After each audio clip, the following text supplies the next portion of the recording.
ये कहानी है बिहार के एक छोटे से गांव रामपुर की, जहां मोहन नाम का एक बेहद गरीब, मेहनती और सीधा सादा इंसान अपनी बूढ़ी माँ के साथ रहता था।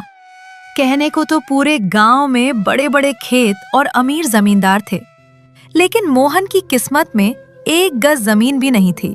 वह और उसकी माँ एक ऐसी झोपड़ी में रहते थे जिसकी छत से बरसात में पानी टपकता था और सर्दियों में ठंडी हवाएं उनके शरीर को चीरती हुई अंदर तक पहुंच जाती थी। मोहन का पूरा दिन जंगल से लकड़ियों का भारी गट्ठर ढोने में बीत जाता था, लेकिन बदले में उसे केवल चंद जली कटी कौड़ियां ही मिलती थी, जिनसे बड़ी मुश्किल से माँ बेटे का आधा पेट भर पाता था।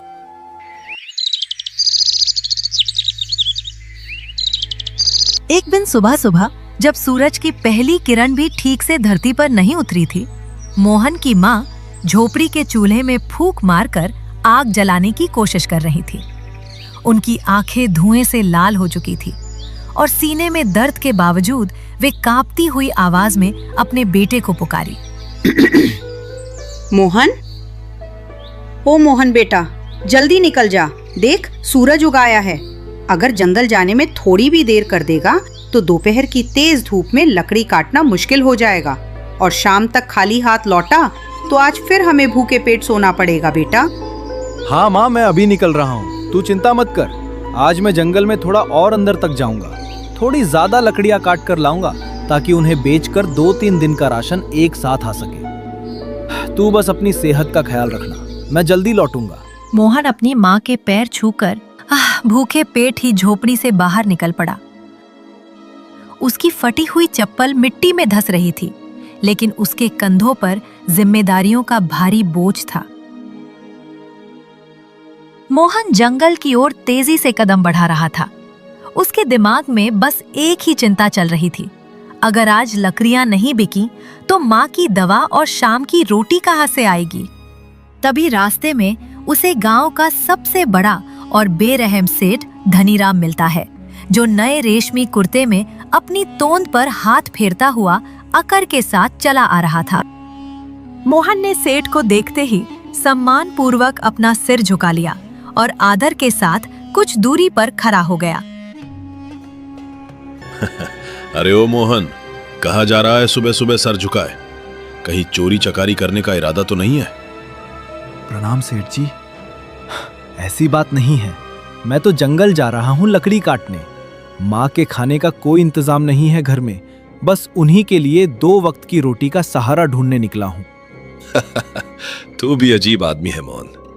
पूरी जिंदगी गुजर गई तेरी इस गांव में, न तेरे पास 1 बीघा जमीन है, न कोई खेत खलिहान। बस यही जंगल की सूखी लकड़ियों पर अपना पेट पालता है।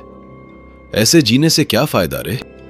सेठ जी, भगवान ने हम गरीबों के नसीब में जो दुख और जो मेहनत लिखी है, मैं उसी में जी रहा हूँ। मेहनत की रोटी है, बस भगवान का शुक्र है।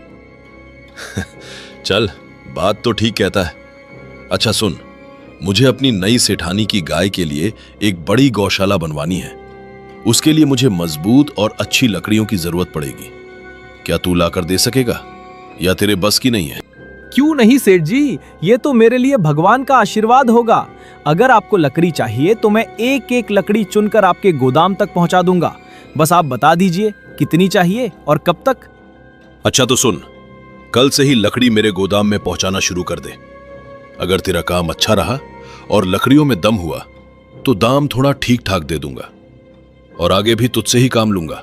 पर याद रखना, अगर देर हुई या लकड़ी खराब हुई तो 1 पैसा नहीं दूंगा। धन्यवाद सेठ जी, आप चिंता मत कीजिए, मैं अपनी पूरी जान लगा दूंगा, पर आपको शिकायत का मौका नहीं दूंगा। मोहन जंगल में काफी अंदर तक पहुंच गया। चारों ओर हरे भरे पेड़ लहलहा रहे थे और पक्षियों की मधुर चहचहाहट पूरे वातावरण में गूंज रही थी। लेकिन इस खूबसूरत जंगल में भी मोहन का मन भारी था।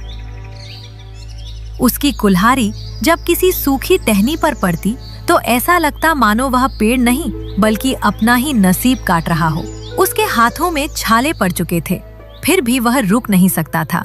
मोहन एक भारी लकड़ी काटकर जमीन पर बैठ जाता है और आसमान की ओर देखता है। उसकी आंखों से आंसू बह निकलते हैं। अगर ये सेठ का काम सही से पूरा हो गया तो इस बार माँ को थोड़े अच्छे कपड़े और आराम दिला पाऊंगा। झोपड़ी की वो टूटी छत भी ठीक करवा लूंगा ताकि माँ को अगली बरसात में भीगना ना पड़े। हे भगवान, बस इस बार मेरा साथ देना। हम गरीबों का इस दुनिया में तेरे अलावा कोई नहीं है। बस सहारा मत छोड़ना।